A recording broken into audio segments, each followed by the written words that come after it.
Buenos días, hoy estamos con Miguel Gallardo.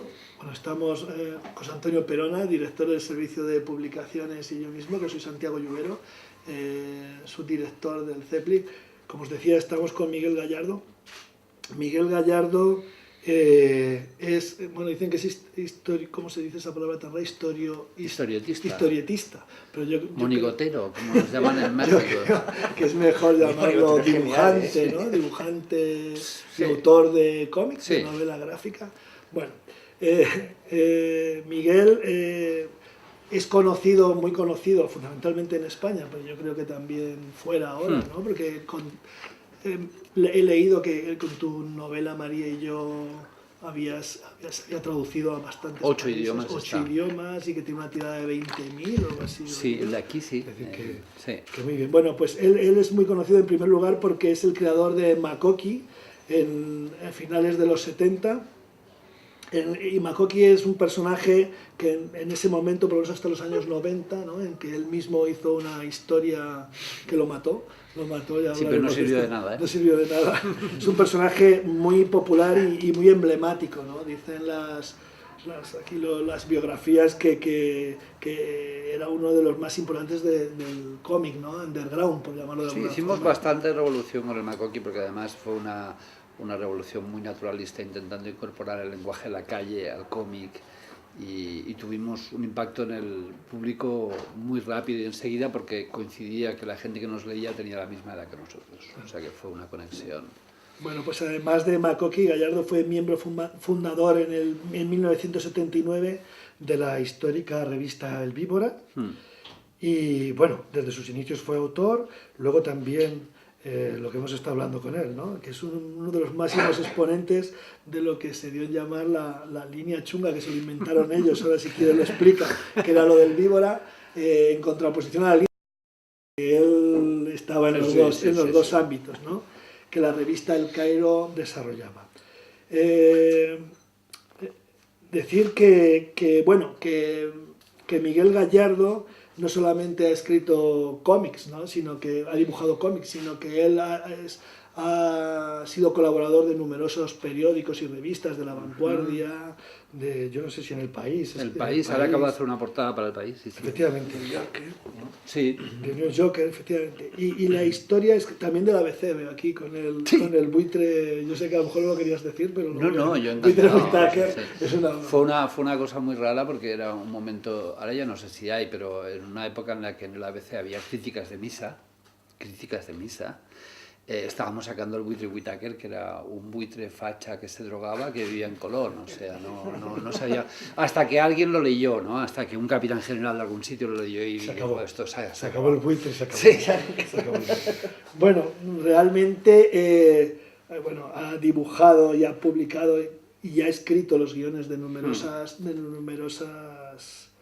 novelas gráficas. Su éxito clamoroso en principio es María y yo, que es la historia, un viaje con su hija María, ahora nos cuentas más de ello, pero tiene otras muy importantes, como Un largo silencio, que es una novela que escribiste en homenaje a tu padre, ¿no? Lo escribió él. La escribió él. Los textos eran de él, efectivamente. Tienes una novela Emotional World Tour con Paco Roca, sí. Y ahora tienes dos nuevas, tienes más cosas, ¿no? Pero ahora veremos. Tienes dos nuevas, la última, que es Turista Accidental, que también nos vas a hablar de ella, que es sobre sus viajes, y la de María cumple 20 años, ¿no? Que es, digamos, la continuación de María y yo. Muy bien, hay muchas más cosas aquí, ¿no? Pero lo que te quería preguntar en primer lugar es lo que ya hemos hablado, ¿no? La idea de que si la novela gráfica o el cómic se puede entender, porque estamos dentro de un centro, ¿no? De una institución que promociona la lectura, se puede entender, y la literatura infantil, se puede entender como literatura, ¿no? Yo quiero que me hagas una reflexión sobre eso. Bueno, exagerando un poco las cosas, cuando estábamos haciendo el Makoki, decíamos que el Makoki no dejaba de ser la picaresca tradicional, o sea, Quevedo, Cervantes, llevar esa picaresca al mundo actual, que eran los 70, y entonces desarrollarla. Y para mí tenía la misma altura. De hecho, Makoki no es porque yo estuviera allí, pero Makoki ha aguantado muy bien el paso del tiempo porque era una historia muy bien construida, aparentemente como sencilla y bruta y eso, pero estaba muy bien construida.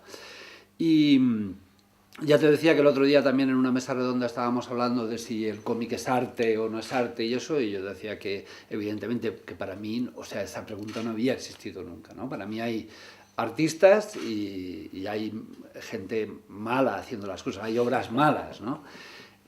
A veces la gente piensa equivocadamente que el cómic, la ilustración y eso, que toda la gente que trabajamos en esto tienen que ser genios creativos, imaginativos por el mero hecho de dibujar. Pero en mi profesión el 60% son oficinistas, como en cualquier otra profesión del mundo. Como en el mundo de la pintura, o de esto, o del cine, o lo que sea, también hay 60% que es su trabajo y no van más allá de lo que eso no es arte, o es arte menor, ¿no? Pero para mí el arte existe en cualquier formato que puedas desarrollar. Bueno, te digo esto al hilo de que ha pasado mucho con la literatura infantil, ¿no? Es decir, el concepto de literatura infantil, es decir, el poner el adjetivo a literatura y ponerle infantil era como echarle agua al café, ¿no? Era descafeinarla y esa ha sido la literatura, que es un poco lo que tú planteas como arte, es literatura, sea infantil o no, porque en muchos casos las grandes obras de literatura infantil ni siquiera han sido escritas para niños. Claro. Han sido los niños y los jóvenes los que lo han incorporado a su... De hecho, el otro día explicaba para una audiencia que la verdad seguro que no lo habían visto porque era de los años 70, una campaña que hizo el gobierno que era: donde hoy hay un cómic, mañana habrá un libro. ¿Qué dices? Gracias, muchas gracias por este favor tan grande. Pero eso es un poco la idea de la sociedad alrededor del cómic, ¿no? Que poco a poco va cambiando, ¿no? Pero en el otro lado, no solo culpa de la industria y todo eso, sino que un poco la culpa está repartida en todas partes. Aquí no sé si hay librerías especializadas. Sí, hay una. Bueno, pero en Barcelona ahora hay una eclosión, ¿no? Pero las librerías especializadas son una especie de cueva en la que la gente normal no puede entrar, porque si entras te ladran. Porque se conforman guetos, como que tú no eres de esta cosa, tú no puedes entrar, entonces la gente se resiste. Y si tú recién llegas al cómic ahora y quieres saber algo, si entras en una librería no te vas a enterar porque ahora hay mucha oferta. Necesitas a alguien que te guíe. Si ese tipo tiene muy mala leche y como solían ser los libreros antes de librerías, pues no hay conexión entre el público, ¿no? No, lo que hablábamos también de cómo la novela gráfica ha ido cogiendo a un público de entre 30 y 40 años que en su momento pudieron ser o no lectores de cómics y que gracias a la novela gráfica han entendido el nuevo lenguaje de dibujo y la manera de contar las historias. Porque lo que tú decías de las librerías especializadas, claro, está muy definido. O sea, tú entras a una librería especializada y te encuentras o bien cómics de superhéroes, que suele ser casi todo americano, o bien cómic manga, que allá hay de todos los niveles, y luego el resto del cómic europeo, fundamentalmente francés. Sí. Entonces, claro, la gente que se acerca dice, bueno, ¿y yo para dónde tiro? ¿No? Sí. O sea, yo con 40 años no me veo leyendo a superhéroes, o no me veo leyendo... Y lo que tú dices, si te encuentras con un librero que te sabe guiar, afortunadamente yo creo que la oferta y cómics como el de María y yo acercaron a mucho público de estas edades a volver a leer novelas gráficas. Claro, yo hice un truco, bueno, un truco no, pero cuando salió María y yo, que salió en Astiberri y todo eso, claro, yo lo primero que pensé es, bueno, yo pongo el libro este aquí, que para mí es muy importante y he puesto mucho de mí, ¿no? Entonces este libro va a caer en el gueto del cómic, y entonces las aventuras de un padre con una hija autista, ¿a quién carajo le van a interesar dentro de este mundo? A nadie. Entonces yo lo que pensé, hay que abrirse, y cuál es un poco como mi nicho más ideal sería el mundo del autismo y de la discapacidad. Así que yo me fui por ahí, o sea, empezamos a enviar libros a la gente y yo empecé también a dar charlas y a abrirme un poco. Y es curioso porque ha hecho mucho camino por ahí y luego ha vuelto al mundo del cómic cuando ha habido eco suficiente. O sea, hay que buscar un poco la especialidad de cada... Claro, hay que cuidar cada libro, que es una cosa que no se hace. O sea, la industria editorial es una especie de maquinaria que va largando libros, no tiene ni dinero ni tiempo suficiente para cada libro. Entonces los libros, a mí me da mucho coraje que salgan libros que pueden ser obras maestras y se pierden básicamente ahí en las estanterías porque nadie sabe. Bueno, hay que contar, para los que no conocen María y yo, yo creo que debes contarles un poco qué es, porque seguramente algunos de Un los que te artefacto. van a ver, de los que te van a ver aquí, no conocen no conocen esa novela, ¿no? Bueno, yo lo que intento, toda mi obra está muy relacionada con mi vida, ¿no? Y con lo que me pasa a mí, con lo que me va pasando y todo eso. Entonces es curioso porque María y yo también viene de los cuadernos de viaje, ¿no? Viene de los cuadernos de viaje que yo empecé a hacer. Nada, María es mi hija, que ahora tiene 21, que tiene trastorno del espectro autista y que está bastante afectada, o sea que tiene un 90% de discapacidad. Y ella vive con su madre en Canarias, nos separamos y entonces nuestro modo de vida habitual pues es aviones para aquí y para allá, y en un momento dado de mi historia yo me iba a Canarias y me pasaba allí pues la Semana Santa o principios del verano con María en un resort. Aquí no hay resorts porque aquí no tienes estas Pues cosas. tenemos mar, aquí no hay playa, ¿no? Los alemanes no vienen hasta aquí para bañarse, bañarse y vendrán ponerse para otra rojos, cosa. ¿sabes? Exactamente. Ponerse- Pues ahí se da la peculiaridad de que aquello es un coto para eso, ¿no? Básicamente los países del norte van allí para ponerse como langostinos. Lo curioso además es que cada resort está especializado, entonces hay para alemanes, para ingleses, para alemanes de clase media, para tal, no sé cuál. Y a nosotros nos venía muy bien un resort de estos porque es un sitio organizado, donde hay el buffet, está la piscina, esto, lo otro, todo está muy bien montado. Así que nos íbamos allí con María. Era un sitio también bastante peculiar en el área de comunicación, porque era un sitio donde nosotros no entendemos a los alemanes no nos entienden a nosotros, yo no entiendo a María y María no me entiende a mí. O sea que estamos allí navegando en un sitio. Y como tenemos ese plan de vida, pues yo lo que me pongo a hacer son diarios para explicar un poco todo lo que nos pasa en clave de humor. Y al final sale... Esto es un cuaderno de viaje que ni siquiera tenía la idea de ser publicado. O sea, era un cuaderno que yo hacía para mí, para enseñárselo a la madre de María, a mis amigos y eso. Y cuando estuvo hecho, pues se lo envié a varias gente y me di cuenta de que la gente entendía mucho mejor. Entendía a María y entendía un poco las circunstancias. Es un libro muy, muy peculiar porque habrá muchos que dirán que esto no es cómic, porque mezcla, la verdad es que las viñetas no salen mucho, no están cerradas ni nada, y mezcla texto y dibujo. Y yo lo fui haciendo además a medida... aquí hay una historieta, pero creo que es la única que hay. Y luego la otra cosa es que este libro está hecho directamente desde el cuaderno. O sea, el cuaderno estaba hecho con un rotulador y una libreta cualquiera, y esto es tal cual. Esto ha hecho que mucha más gente tenga acceso al cómic, gente que normalmente no lee cómics y que no entiende el código. O sea, gente mayor, niños. A través del autismo se han incorporado familias, se ha incorporado mucha gente porque ha unido como una especie de cosa educativa que tampoco era mi idea, pero ha servido para eso, ¿no? De hecho, el libro este se lo regalan mucho a padres que acaban de tener el diagnóstico.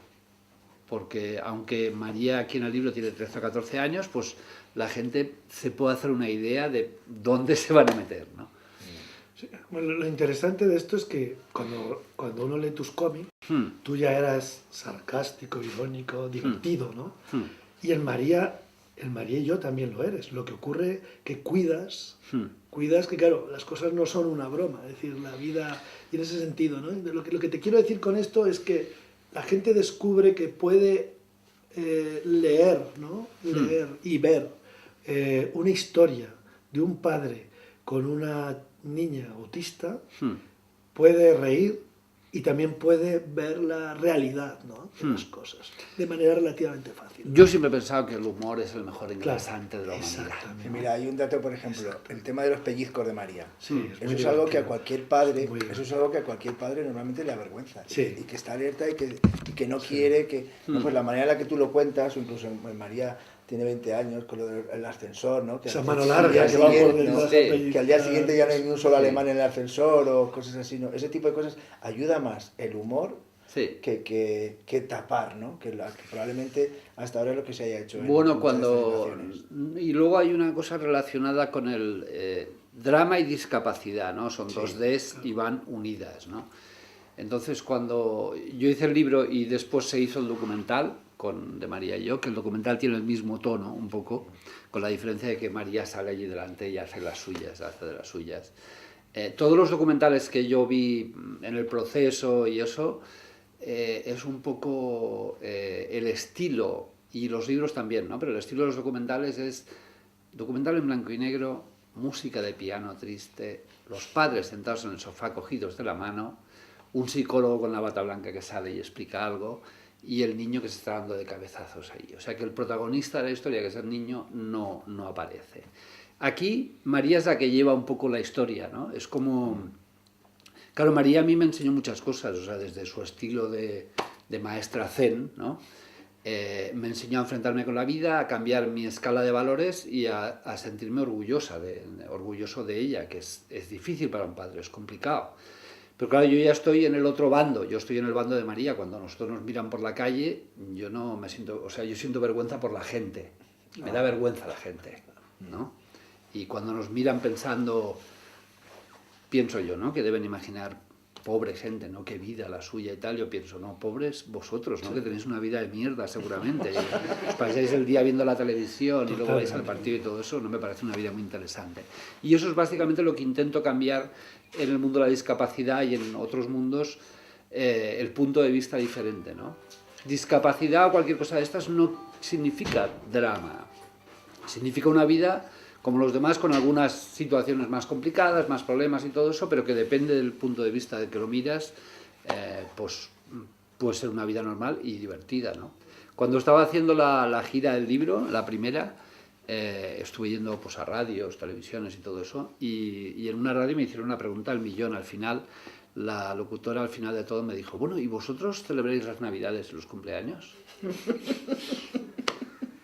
Y entonces eso me dio una idea básicamente de lo que piensa la gente sobre nosotros, ¿no? De que estamos vestidos de negro seguramente en una esquina llorando, ¿no? Cuando la mayoría de las veces nos estamos partiendo de risa, otras no, ¿no? Pero es esa cosa, yo creo que también es una sensación de la gente para dejarlos tranquilos a ellos.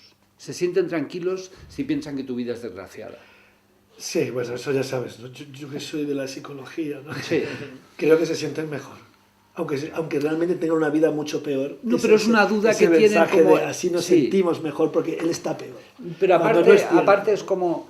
Es difícil para ellos ponerse en tu piel porque ellos piensan, si me pasara a mí, yo estaría así seguramente, estaría hundido. Entonces te lo adjudican de alguna manera. Claro, cuando, a veces, al principio cuando paseábamos a María en un carrito, que ya María era mayor, más o menos se veía verdaderamente que María no tenía que estar en el carrito, ¿no? Y nos cruzábamos con otros padres con otro carrito, ¿no? Primero miraban a María y luego nos miraban a nosotros a la cara, como diciendo, vaya marrón. Lo que tenéis. Sí. Entonces, bueno, yo hago gala de humor, ¿por qué no me puedo reír? Claro, yo tengo derecho a hacerlo, porque soy padre y puedo decir lo que me dé la gana y puedo reírme de todo esto, ¿no? Bueno, nosotros nos acercamos, fíjate, nosotros ya nos gustan los cómics, ¿no? Pero claro, nosotros trabajamos en la universidad con chicos que se van a dedicar a ayudar como formadores, ¿no? Como educadores en estas. Y claro, lo que nos encantó dentro de los que estábamos en esta historia, ¿no? Nos encantó esa naturalidad con la que se trataba el tema. Es muy difícil. No sé si te ha salido muy bien, ¿no? La idea de que con tu humor, lo que ya tenías antes sobre esos viajes, te sale ahí con una naturalidad enorme, ¿no? En la que ella es la protagonista de no pasa nada. Es decir, aquí hay cosas que son específicas como a cualquier otro, ¿no? Pero la vida puede ser muy divertida. Claro, pero no es un libro fácil. O sea, yo siempre digo, hacer el libro este me costó un mes. Pam, copiarlo y ya está. Pero en realidad me costó 13 años. Claro, eso es. 13 años de... si yo el libro esto lo hubiera hecho cuando María tenía 2 o 3, hubiera sido un libro muy diferente. No lo hubiera leído casi nadie. No, porque formaría parte de la montaña de libros de testimonios, que todavía los hay muchos, que está muy bien, porque los padres necesitan dar su testimonio, pero siempre desde un punto de vista de sufrimiento, ¿no? Y tienes que pasar, como padre, tienes que pasar muchas fases que son de negación, de búsqueda de culpables, de esto y lo otro, hasta llegar a una especie de aceptación y luego ya pasas al otro lado y dices, pues esto es lo que hay. Yo, como estamos en una institución, vamos, ya te digo, que se dedica a la promoción de la lectura, fíjate, nosotros trabajamos mucho y promocionamos mucho el trabajo con álbumes infantiles, pero ante situaciones complicadas de la vida. Por ejemplo, la última cuestión que estamos trabajando, que es trabajar la idea de la violencia, y la muerte, por ejemplo, en países complicados, ¿no? Como puede ser, por ejemplo, Colombia. Entonces, desde la normalidad, no desde precisamente así. Entonces, nosotros lo que vimos en esta, claro, la posibilidad de que la novela gráfica, que ayuda también mucho a los que, iba a decir a los no lectores, ¿no? A los no lectores habituales, es decir, que ayuda mucho, también te permite a tener gusto por leer, porque te aporta muchas cosas y al mismo tiempo reflexionar sobre las cuestiones. Es decir, que es un buen vehículo como para llegar a lo que es. Yo soy un defensor a ultranza del cómic utilizado de una forma, en otro ámbito, que es de forma educativa. Claro, reflexiva. Hace poco hicimos un experimento bastante interesante, que es que yo tengo mucha familia en Valencia y tengo una prima que tiene 2 niños, un niño y una niña, y el año pasado, pues el niño, Sento, pues le diagnosticaron cáncer y le hicieron todo el proceso, un niño de 7 años, 8, todo el proceso de quimioterapia, pues el niño pelado, todas esas historias. Y yo he colaborado mucho con mi prima es profesora, ha ido al sustituto, ha dado clases allí. Y ella me decía, bueno, la cosa fue bien y se recuperó, entonces Sento tenía que volver al colegio. ¿Cómo les iba a explicar a sus amigos, a sus colegas del colegio, lo que le había pasado? Que el cáncer no significa muerte, esto, lo otro, muchas cosas, ¿no? Y yo dije, bueno, pues hagamos un cómic, ¿no? Y luego pensé, si yo hago el cómic va a ser una cosa, pero ¿por qué no podría hacer ese cómic su hermana? Su hermana que tiene 12, que no es dibujante profesional, pero va a ser mucho más directo que ella lo explique desde su punto de vista y al fin y al cabo es el mismo formato, es un cómic donde yo explico lo que le ha pasado a mi hermano. Y eso se podría hacer en muchos ámbitos, porque es un medio ideal para explicar. Sí. Ideal. Lo que ocurre es que, claro, una cosa es que, claro, te tiene que salir bien, tiene que ser... estábamos hablando del arte, ¿no? Estábamos hablando antes del arte. Pero también tiene que ver la emoción. Sí, o sea, yo me cuidé también de que el cómic de mi sobrina pues estuviera más o menos, ¿no? Y lo pinté un poco por aquí, por allí, pero básicamente era eso, porque tiene... también se hacen las cosas muy bien y no tienen emoción. Ya, eso es cierto. Pero es que María y yo tiene arte, ¿vale? Es un buen cómic. Quiero decir, no te estoy hablando de lo que transmite, ¿no? Sí. De lo que hablábamos de obra literaria. Nosotros, por ejemplo, para nosotros es muy importante cuando nos acercamos a un libro que el libro tenga calidad. Calidad que es que, pues eso, que provoque emociones, ¿no? Entonces, porque si no, es un libro demasiado explícito de cualquier cosa. Claro. Pues eso pero es que los libros, fácil, como ¿sabes? los espaguetis, tienen que tener su tiempo justo y salir en el momento justo, ¿no? Quiero decir que María y yo... Si está bien y la gente se lo lee y es bueno, es porque es natural, o sea, era el momento para hacerlo, y igual que el libro de mi padre, ¿no? Yo no he forzado, como, bueno, ahora igual que el libro de María cumple 20 años, yo no he forzado que ahora no tengo por qué sacar un libro cada año, porque no es mi terreno ni nada, ¿no? Cuando sale algo natural se distingue de todo lo demás, ¿no? De vez en cuando en toda la historia de la literatura, del cine, de cualquier cosa, hay obras que son como... era el momento, era la persona para explicarlo y lo explicó justo en el momento, ¿no? Que tú cuentas a veces que ha cambiado mucho a partir de tu relación con María también tu manera de dibujar, ¿no? Tú eres un dibujante profesional, te dedicas al mundo del cómic, te dedicas al mundo de la publicidad, de la ilustración. Soy un puñetas. No, y por lo que cuentas en los libros, a través de tener que dibujar para María, ¿no? Y hacerlo de una manera rápida y esquemática y demás, pues me imagino que tu agilidad...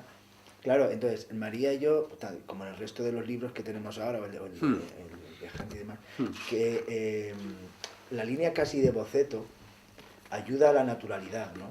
Entonces, ¿cómo sufriste esa evolución o esa manera de dibujar? Como San Pablo en el camino a Damasco, que tuve una visión y me caí del caballo y todo eso.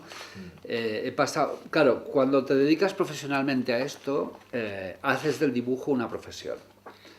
Entonces, bueno, cuando todo el mundo cuando empieza en algo quiere ser el mejor, el más guapo, el que más sabe. Entonces, cuando empiezas a ilustrar o a dibujar, metes todo el bagaje que tienes ahí, a pesar de que aquello rebase la página y chirríe por todas partes. No quieres demostrar al mundo que eres el más listo. La experiencia te hace un poco ir limpiando, ¿no? Pero en estos últimos tiempos, gracias a dibujar para María, que yo dibujo para María en cualquier sitio, a la orilla del mar, en una piscina, esperando el autobús, donde sea, he descubierto algo mucho más interesante que el dibujo, que es que el dibujo como expresión o algo así, que es el dibujo es un lenguaje. Eso es muy importante, que nos olvidamos. Es un lenguaje igual que la escritura, ¿no? que se lee y que se interpreta y todo. Y cada vez más me interesa esa parte de comunicar el lenguaje. Así que para comunicar con dibujos no necesitas nada. Necesitas un bolígrafo de propaganda de cualquier ferretería y una libreta asquerosa que encuentres por ahí.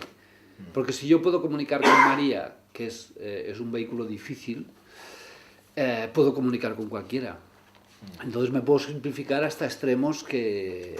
Sí, por ejemplo, en El turista accidental hay una viñeta... Que es mi libro actual, lo podéis comprar en las librerías ahora. Que a mí me encanta, que es, no se verá mucho, que es andamos y andamos, ¿no? Y solamente se ve lo que es los pantalones y los zapatos, ¿no? O sea, lo importante es andar. Y con esto tú te haces una idea, o sea, la manera de narrar lo que en literatura podría haber costado un párrafo, o sea, aquí en esta viñeta ya lo cuenta todo. Claro, es que la gente anda muy equivocada cuando piensa que la novela gráfica, el cómic, todo esto se trata de dibujo. No se trata de dibujo, se trata de dibujo y texto. Es una mezcla muy interesante que no ha dado de sí todo lo que tenía que dar, porque dará todavía mucho, ¿no? Que tiene algunas ventajas sobre la literatura y desventajas también. O sea, hay gente que la imagen pues le cansa, ¿no?